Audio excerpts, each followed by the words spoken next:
তো প্রথমে এই ব্লগটা শুরু করার আগে আমি বলে দিই, এই 2 দিন আগে তোমরা আমি দেখেছিলে কনের সাজে একটা ব্রাইডাল শুট করতে। তো আমাকে সেই সাজে দেখে অনেকেই ভাবছে আমার বিয়ে হয়ে গেছে। তাই আমি তোমাদের আবারও বলছি, না, আমার বিয়ে হয়নি। ওটা শুধুমাত্র আমার মায়ের ইচ্ছা পূরণ করার জন্য আমি এই যে সাফিয়াদির কাছে বউ সেজেছিলাম। আর এই যে আমার বউ ভাত মানে রিসেপশনের জন্য সাফিয়াদি আমাকে ঠিক এত সুন্দরভাবে সাজিয়েছে। আচ্ছা, আমি একটা কথা বুঝতে পারছি না, তোমরা ভাবলে বা বিশ্বাস করলে কিভাবে যে তোমাদের সানিয়াদি তোমাদেরকে না জানিয়ে এইভাবে হঠাৎ করেই বিয়ে করে নেবে? আমি যেমন আমার মা আব্বুকে না জানিয়ে কিছু করি না, ঠিক তেমনই তোমাদের ডিসিশন না নিয়ে আমি লাইফে কোনো কিছু করবোই না। কারণ আমার মা বাবার পাশাপাশি তোমরাও আমার ফ্যামিলি। আর জানোই তো তোমাদের সানিয়াদি তার পরিবারকে কত বেশি ভালোবাসে। যাই হোক, এই ব্লু ড্রেসে তোমাদের বেকার সাদাসিধে সানিয়াদিকে কেমন লাগছে পারলে আমায় একবার জানিও। তবে আবারও আমি একটা কথাই বলবো, সত্যি সাফিয়াদি তোমার হাতে জাদু আছে। আর আমার সব থেকে খারাপ লাগছে কি বলতো, যে সাফিয়াদি আমার পিছনে কতটা খেটেছে। শুধু সাফিয়াদি কেন, সাফিয়াদির পাশে আরো অনেকে ছিল, তারা সব সময় আমাকে হেল্প করছিল। যদিও এটা ছিল আমাদের প্রথম আলাপ, তাই আমি লজ্জায় সেরকম ভাবে কারোর সঙ্গে কথাই বলিনি।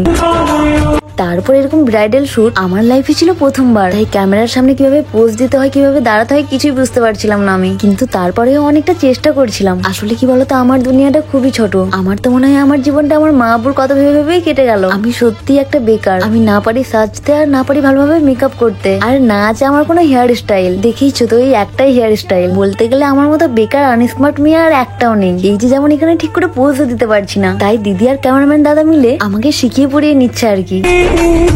যাই হোক, ভেবেছিলাম এই ব্লগটা আমি আপলোড করবো না, আর তার জন্য আমি বেশি ভিডিও ক্লিপও নিইনি। কিন্তু তারপর ভাবলাম এত সুন্দরভাবে সাফিয়াদি যখন সাজিয়েছে, তখন না হয় একটা ছোট ব্লগ আপলোড করাই যাক। যাই হোক, জানি এই ব্লগটার মধ্যে সেরকম কিচ্ছু নেই, তবুও পারলে তোমরা একটু কষ্ট করে দেখে নিও। আর কমেন্ট বক্সে জানিও তোমাদের এই একদম বেকার আনস্মার্ট সানিয়াদিকে এই সাজে ঠিক কেমন লাগছে।